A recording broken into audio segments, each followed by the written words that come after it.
Lieutenant Olivia Martinez woke up at 5:30 a.m., just like she did every morning. The small apartment she rented in Brooklyn was quiet. She put on her running clothes, tied her hair back, and headed out for her morning jog in Central Park. The sun was just starting to rise as she ran along her usual path. It was a cool spring morning, and few people were out yet. Birds sang in the trees. Olivia enjoyed these peaceful moments before the city fully woke up. She had just reached the halfway point of her run when a strange sound filled the air.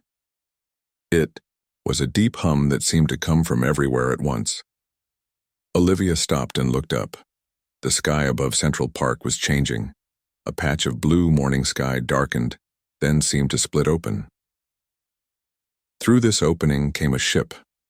It was unlike anything she had ever seen before. About the size of a small office building, it had a smooth, dark surface that reflected the sunlight like metal but moved like water. The ship made no sound as it descended slowly toward the great lawn. Olivia's first thought was to run away. Her second thought was to call someone. But her third thought, the one she followed, was that she needed to see this. As an Army lieutenant with special training in alien threat assessment, a job most people had laughed at until this moment, she knew she might be one of the most qualified people in the park right now. She moved closer, staying behind trees, when she could. The ship now hovered just 10 feet above the grass. A section of its hull changed shape, flowing like liquid to form a ramp that extended to the ground. 3 figures appeared at the top of the ramp. They were tall, at least 7 feet, with slim bodies. Their skin was almost see-through, with soft blue and green lights moving under it like gentle waves. They wore simple, tight suits that seemed to glow faintly blue around the edges. Olivia watched as they walked down the ramp. Their movements were smooth and graceful. By now, other morning joggers and dog walkers had noticed the ship. Some ran away. Others stood frozen, taking videos with their phones. A few brave souls moved closer, as if drawn by curiosity stronger than fear. The 3 beings reached the bottom of the ramp and stopped. The one in the middle raised a hand. When it spoke, the voice seemed to come from the air all around, rather than from the being itself. "People of Earth," it said in perfect English, "we greet you in peace. We are the Valorians, travelers from a world many light years from your own. We have come to establish contact and share knowledge." Olivia stepped forward before she could stop herself. Her training kicked in. First contact protocol was clear. Identify yourself, show no weapons, establish basic communication. "I am Lieutenant Olivia Martinez, United States Army," she said, her voice steadier than she felt. "Welcome to Earth. How did you learn our language?" The middle Valorian turned to her. Up close, she could see that its eyes were large and completely black, but with tiny points of light that looked like stars. "We have been receiving your broadcast for many years," it said. "Your internet signals travel far into space. We have studied them carefully." Within an hour, the park was filled with police, military personnel, and government officials. Olivia found herself pushed to the back as higher-ranking officers took over. But the Valorians requested that she stay. They had spoken to her first, they said, and trusted her. In the days that followed, Olivia was assigned as part of the diplomatic team. The Valorians established a temporary base in New York with the permission of the United Nations. They were surprisingly open about their technology and their history. "Our civilization is over 10,000 years old," Ambassador Calrin explained during one meeting. He was the Valorian who had spoken first in the park. "We have moved past war and conflict. We explore the universe to learn and to share knowledge." But something about them made Olivia uneasy. It was nothing she could put her finger on, just a feeling. They were polite, even friendly, but there was something in how they spoke about humans. They called humans promising younglings and often shared knowing looks when human officials asked questions. 1 week after their arrival, the Valorians offered a demonstration of their technology. Military leaders from around the world gathered in a special facility outside New York. Olivia was there, standing at the back of the room, watching carefully. Ambassador Calrin stood in the center of a large test chamber. Behind a glass wall, human officials watched with interest. "Today we will show you one of our most important technologies," Kalren said. "The personal shield." He pressed a small device on his wrist. A faint blue glow appeared around his body, then faded until it was barely visible. "This shield protects our people from harm," he explained. "It is why our soldiers have not died in battle for centuries." A Valorian assistant brought out what looked like a laser weapon. With the approval of the human officials, the assistant fired it at Kalren. The beam hit the invisible shield and spread out like water hitting glass, doing no harm. "Now," said Kalren, "we will test it against your weapons, with your permission." The human officials looked at each other, then nodded. A soldier brought in a rifle. After careful safety checks, he fired a shot at a target near Kalren. The bullet stopped in midair when it hit the shield, fell to the ground with a small clink. More tests followed. Different guns, even a small explosive device.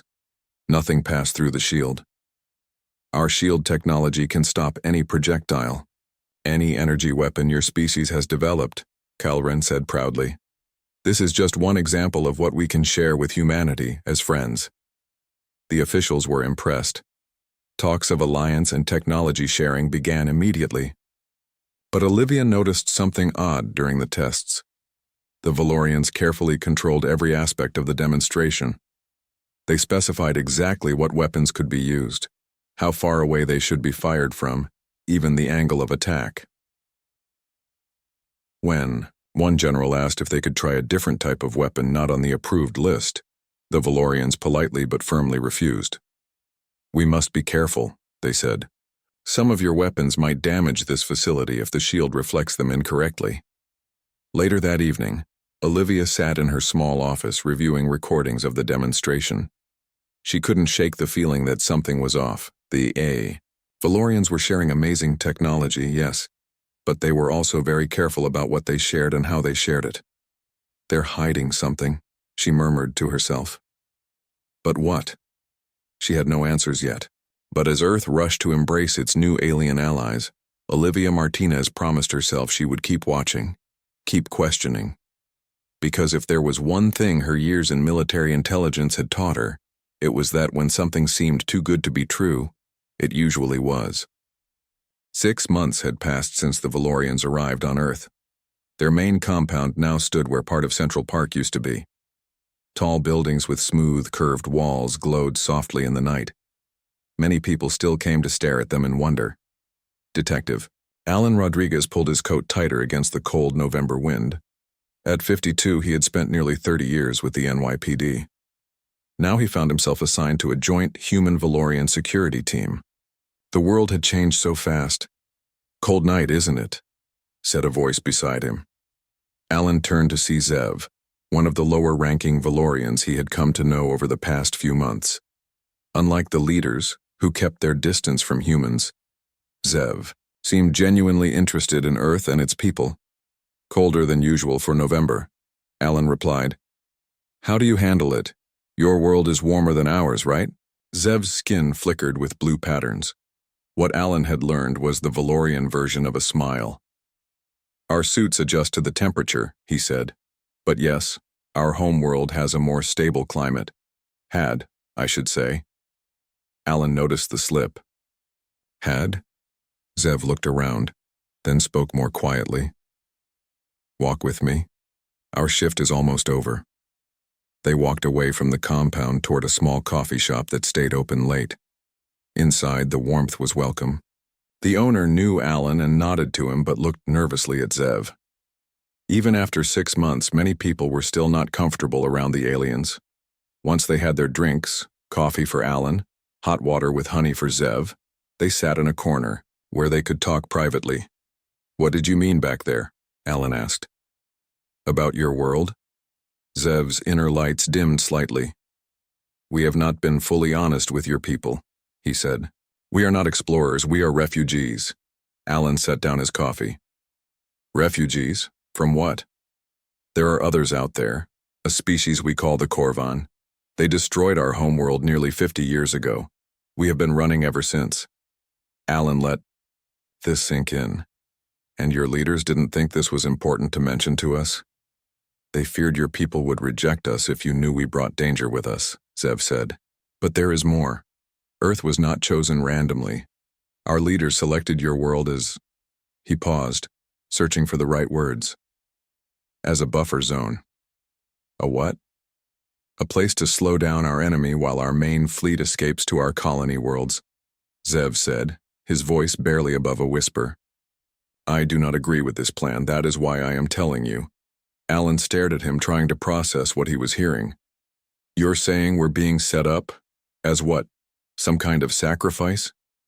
Not all of us support this, Zev insisted. Some of us believe we should help your people share our real technology, but the High Council is afraid. They have been running for so long, they only think of survival. The next morning, Alan made a call to Lieutenant Olivia Martinez. They had met during several joint security briefings. He knew she had been one of the first to contact the Valorians, and that she now worked in alien technology assessment. They met in a small park away from the Valorian compound. Alan told her everything Zev had shared. I've suspected something like this, Olivia said when he finished. The technology they've given us doesn't match what I've seen them use among themselves. It's like they're giving us toys while keeping the real tools locked away. What should we do? Alan asked. I need proof, Olivia said. Something I can take to my superiors that they can't ignore. Over the next few weeks, Alan and Olivia worked together, gathering information. Zev helped when he could, sneaking them. Access codes and translation keys. They discovered that the Valorian language was much more complex than the simplified version taught to humans. Words often had multiple meanings depending on context. Look at this, Olivia said one night as they worked in her small office. The word they translate as alliance in their language actually means something closer to protectorate, or even resource territory. They don't see us as equals at all. Alan nodded grimly. And what about those technical specifications you found? The ones for their ships? Their drives are much more powerful than they've admitted. They could have gone much further, to uninhabited systems. They chose Earth specifically because we're developed enough to slow down their enemy, but not advanced enough to be a real threat to them. Their investigation became more urgent when a large Valorian battlecruiser arrived in Earth orbit. Ambassador Kalrin announced it was part of their defensive alliance to help protect Earth, but when human engineers requested access to study its systems, they were firmly denied. It's all happening too fast, Olivia said. They promised technology exchange, but everything is one-sided. They learn all about us while keeping their real capabilities secret. Alan had another meeting with Zev, this time in his small apartment.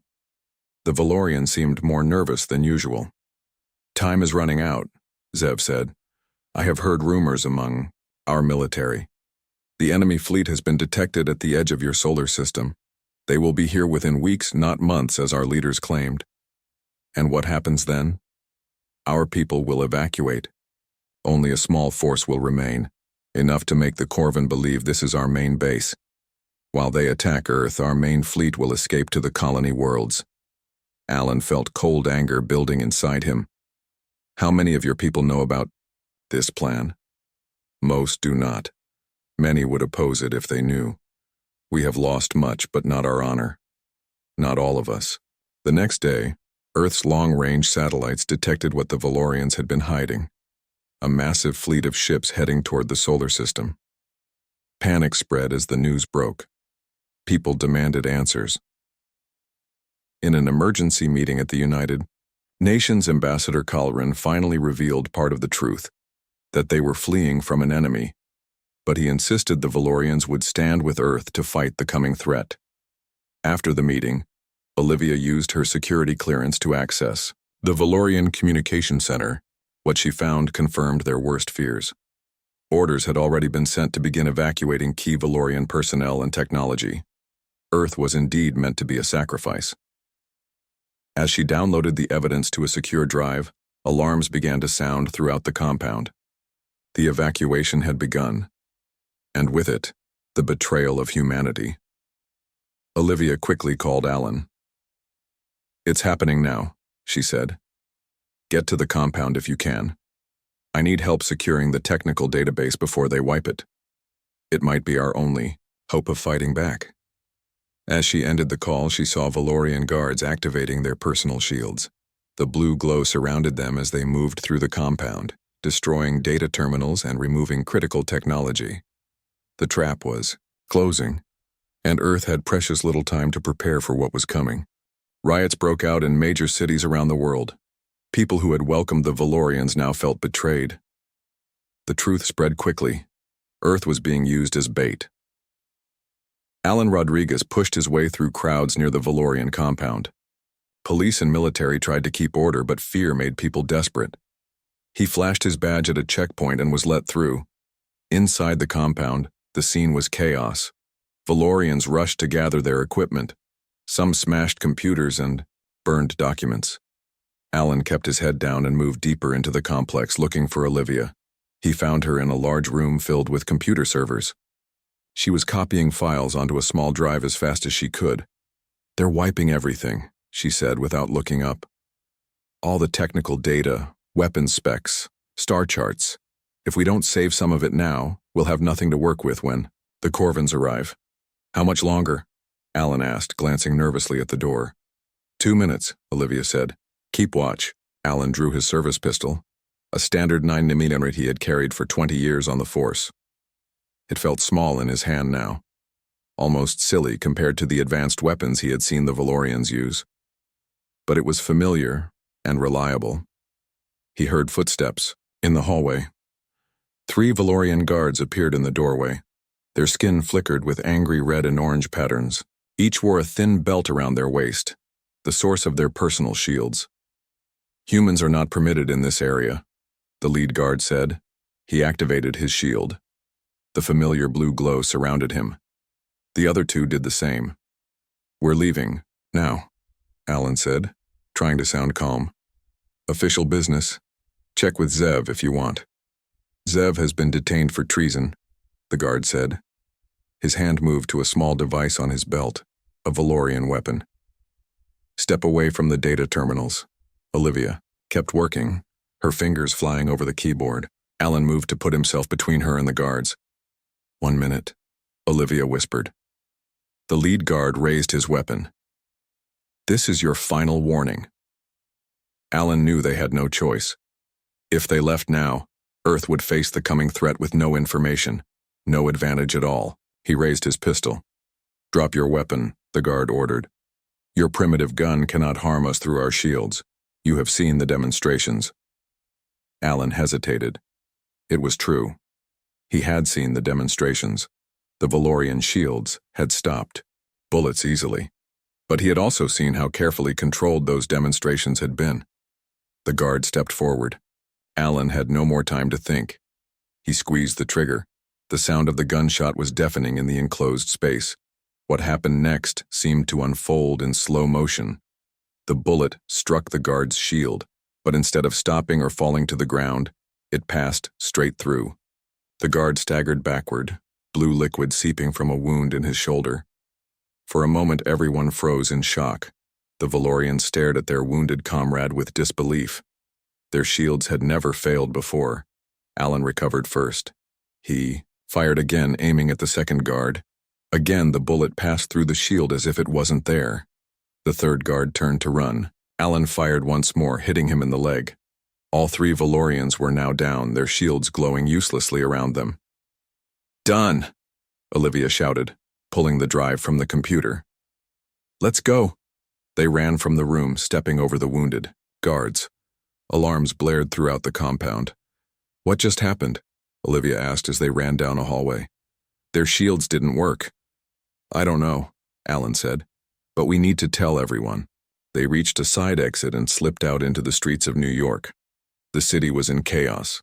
In the distance, they could see Valorian ships rising into the sky, abandoning their compound and their allies.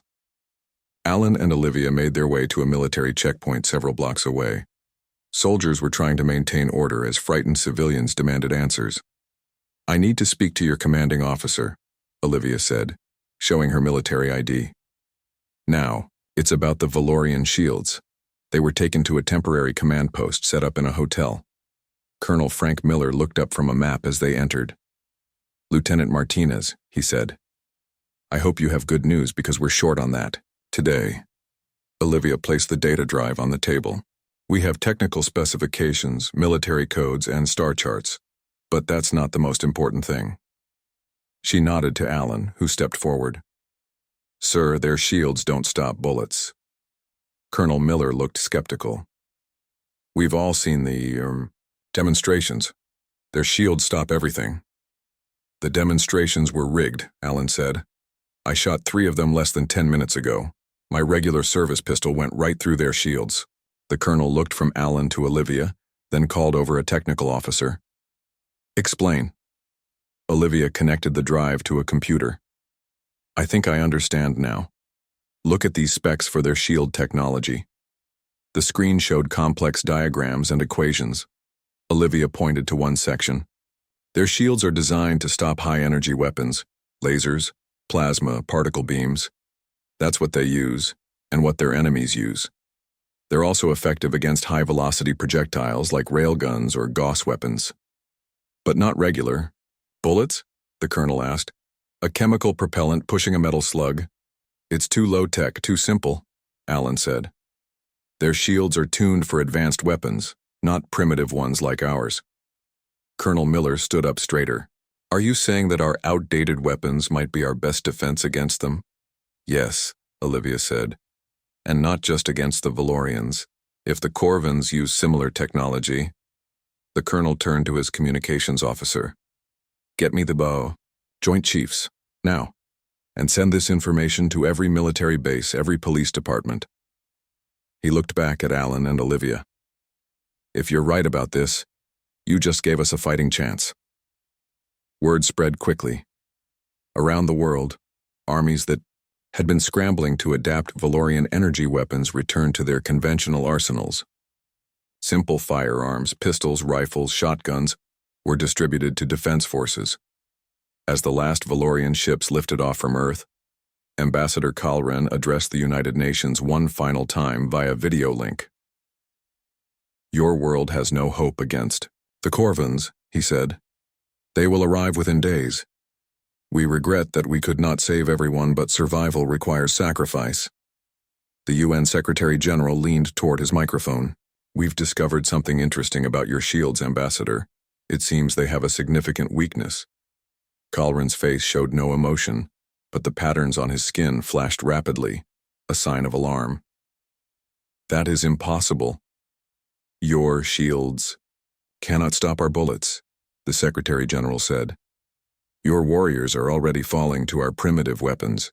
Perhaps you should have studied our technology more carefully before deciding we were expendable. The communication cut off abruptly.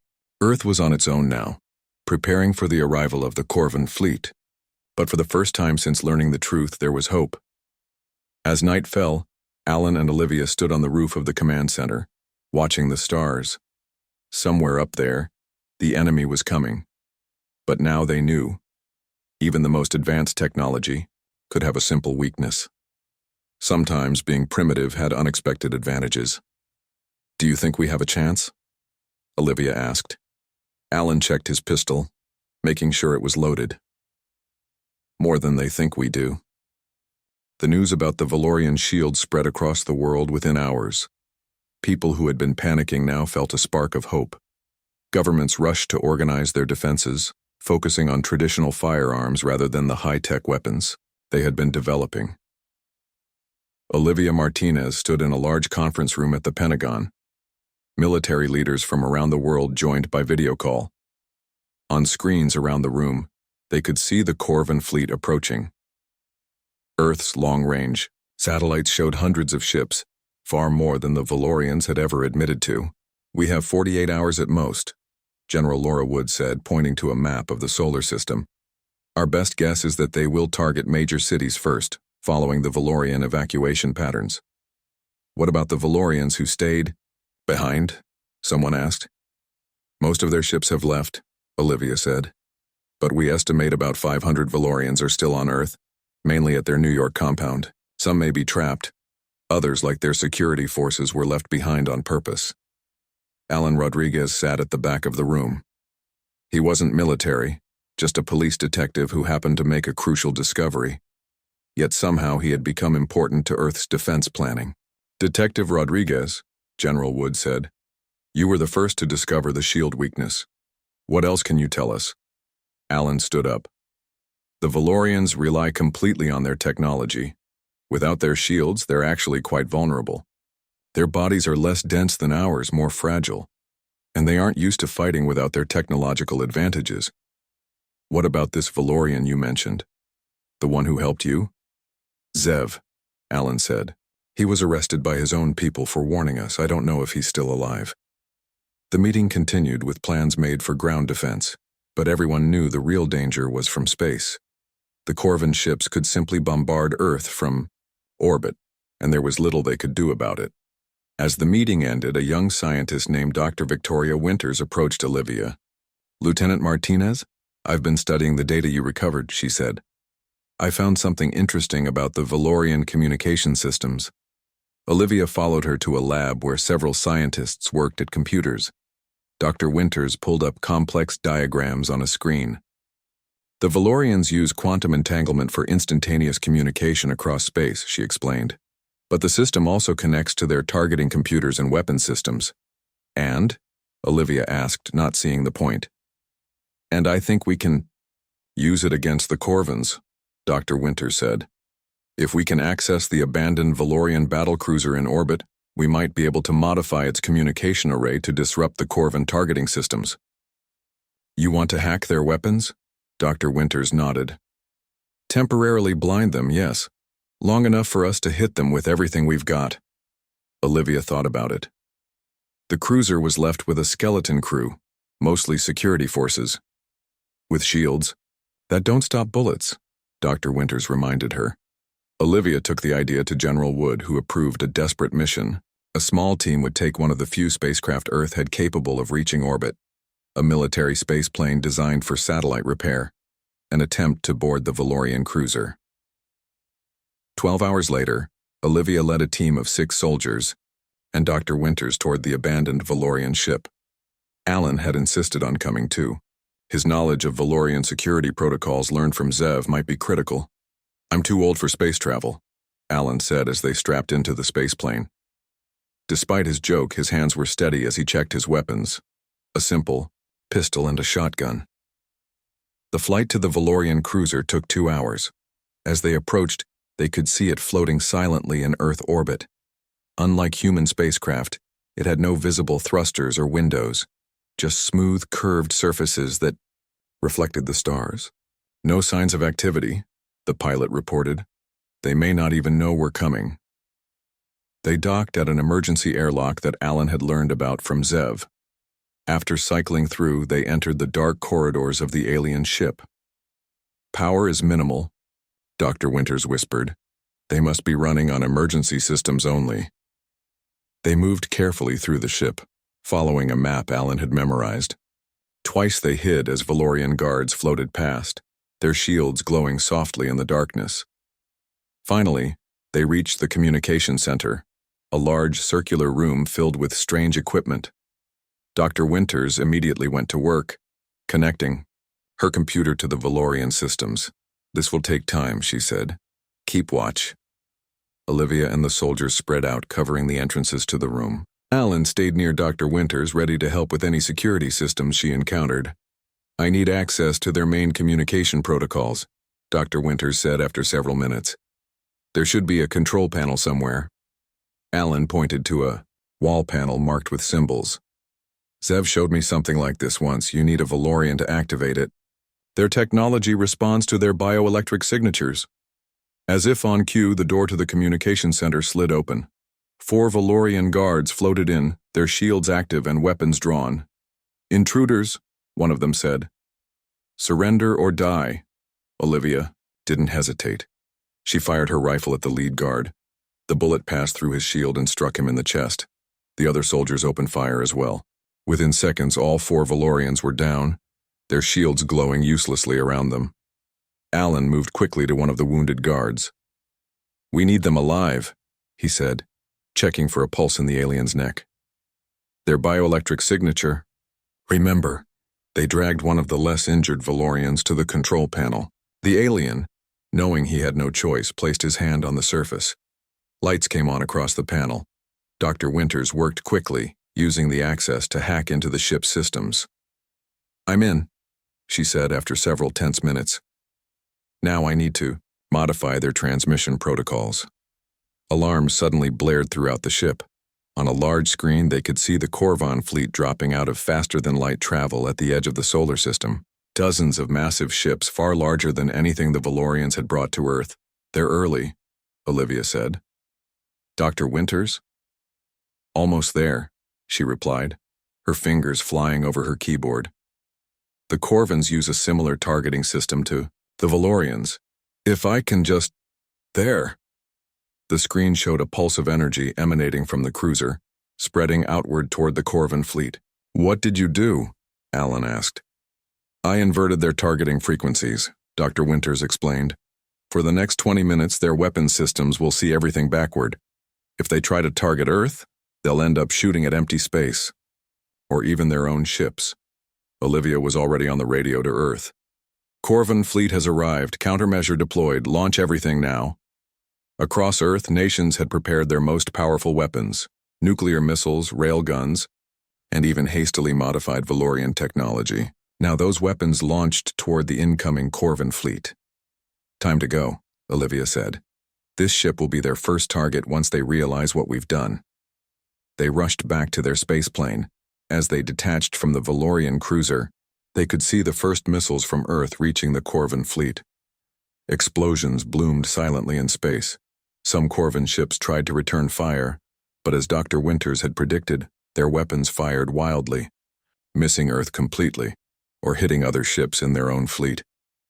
The spaceplane raced back toward Earth as the battle raged behind them.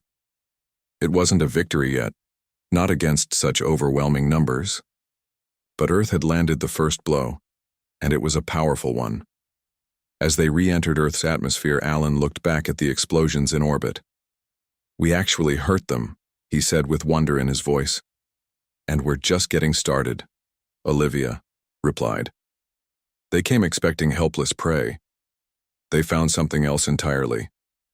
The biggest surprise of all still waited on the ground, where millions of humans armed with simple, primitive weapons stood ready to meet any Corvan who dared to land. 72 hours after the Corvan fleet arrived, Earth was still fighting. The initial surprise attack had destroyed nearly a third of the enemy ships. The rest had scattered, some continuing to attack from orbit while others landed forces on the ground. The Corvans looked nothing like the Valorians. They were massive, heavily armored beings with 4 arms and rough gray skin like stone. But they had one important thing in common with the Valorians. They relied on the same shield technology. Alan Rodriguez crouched behind a damaged car on 6th Avenue. New York had become a battlefield. Corvan dropships had landed in Central Park, ironically, right where the Valorians had first appeared. "They're moving toward Times Square," said the soldier next to him, a young corporal named Sam. 5 of them, all with shields. Alan checked his shotgun. "Remember, aim for the center mass. Their shields don't stop our bullets, but they're still tough. It takes a solid hit to bring them down." Around the world, the same scene played out. The Corvans had expected to find a defenseless planet, softened up by the Valorians. Instead, they found 7 billion humans ready to fight with weapons that somehow bypassed their most important defense. Back at the Military Command Center, Olivia Martinez worked with Dr. Winters and a team of scientists. They had been analyzing both Valorian and Corvan technology non-stop. "Look at this," Dr. Winters said, pointing to a screen showing a captured Corvan shield generator. "It's almost identical to the Valorian design. They must share common ancestry or have stolen the technology from each other." "Can we use that?" Olivia asked. "Maybe," Dr. Winters replied. "We've been trying to reverse engineer it, understand? Why it doesn't stop slower projectiles." A soldier rushed into the lab. "Lieutenant Martinez, we've captured a Valorian. He's asking for Detective Rodriguez by name." Olivia's heart raced. "Zev?" The soldier nodded. "Says his name is Zev, yes. He was hiding in the subway tunnels beneath the Valorian compound." Olivia called Alan immediately. "He was needed at the front line, but this could be more important." An hour later, Alan stood in an interrogation room facing Zev. The Valorian looked weak, his skin barely glowing. "I thought you were dead," Alan said. "Nearly," Zev replied. "When our leaders abandoned Earth, they locked away those of us who opposed them. I escaped during the first Corvan attack. Why did you ask for me?" "Because I know how to defeat them," Zev said. "Not just a few, but all of them." Zev explained that the Corvans and Valorians had once been allies. Centuries ago, they had fought a war against another species, a war they won using their advanced shield technology. But afterward, they had turned on each other, fighting over the spoils. "Our shields were designed to stop energy weapons," Zev said, "the kind our ancient enemy used. Neither we nor the Corvans thought to modify them afterward. Why would we? No advanced civilization uses solid projectiles. Except humans," Alan said. "Except humans," Zev agreed. "But there's more. The Corvan fleet relies on a central command ship. Their warriors cannot operate independently the way we do. If you can destroy the command ship, the rest will be crippled." "How do we find this command ship?" "I can help you identify it," Zev said. "But first I need to know, what happened to the Valorians who stayed behind?" Alan hesitated, then told the truth. "Most of them are dead. When your leaders abandoned Earth, people were angry. The Valorians who couldn't escape were easy targets. Once we knew their shields didn't work." Zev's skin darkened with sadness. "I feared as much. My people will pay a heavy price for their arrogance." Zev kept his word. Using the data they had recovered from the Valorian cruiser, plus Zev's inside knowledge, they identified the Corvan command ship, a massive vessel hovering over the Atlantic Ocean. General Wood called a meeting of Earth's remaining military leaders. "We have one chance at this," she said. "Every nation with nuclear capability will target this ship simultaneously. Dr. Winters will use the captured Valorian technology to disrupt their defenses again, but it won't work for long.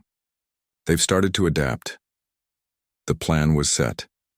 24 hours later, missiles launched from silos, submarines, and aircraft around the world.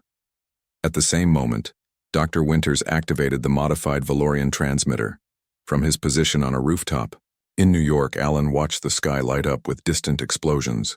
The Corvan command ship, massive enough to be visible even from Earth, broke apart in a silent flash.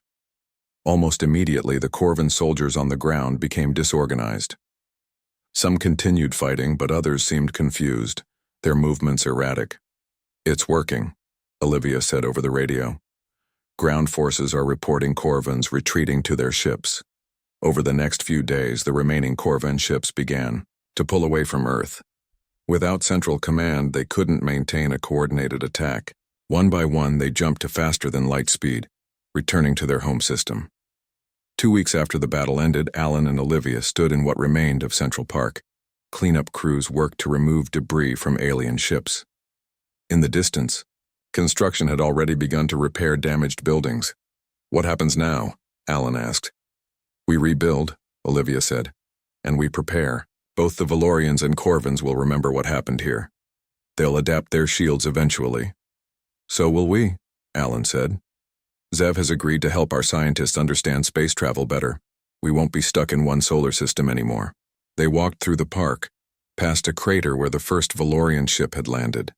A memorial was being built there, not just for the humans who had died, but for all the victims of the conflict. "The strangest thing," Olivia said, "is that we won because we were less advanced. Our primitive weapons saved us." "Not primitive," Alan corrected. "Just different. That's our real advantage, I think. Humans try everything, keep everything. We don't throw away old ideas just because we have new ones." A month later, Earth launched its first ship built with recovered alien technology. Its mission, to find the Valorian colony worlds. Not for revenge, but to establish contact, this time on equal terms. Olivia Martinez was appointed captain, with Alan Rodriguez as her security chief. As their ship left Earth orbit, Alan looked back at the blue planet growing smaller behind them. "Do you think they'll be surprised to see us?" he asked. "Very. Olivia said with a smile. And this time, we're bringing more than just pistols. Their ship accelerated to faster than light speed, carrying humanity's message to the stars. Underestimate us at your peril. The species that defeated both the Valorians and Corvins was now joining the galactic community, ready to make friends, but equally ready to defend itself. And somewhere in a Valorian colony, Ambassador Calren would soon learn that the primitive younglings he had planned to sacrifice had not only survived, but were coming to visit. The expression on his face when that news arrived would, Alan thought, be worth the entire journey. Earth had learned an important lesson from the conflict. The most dangerous assumption in the universe was to believe that advanced technology always meant superiority. Sometimes the simplest solution was the most effective. They had claimed their shields were impenetrable until a 9mm pistol shattered that illusion. And with it, humanity had earned its place among the stars.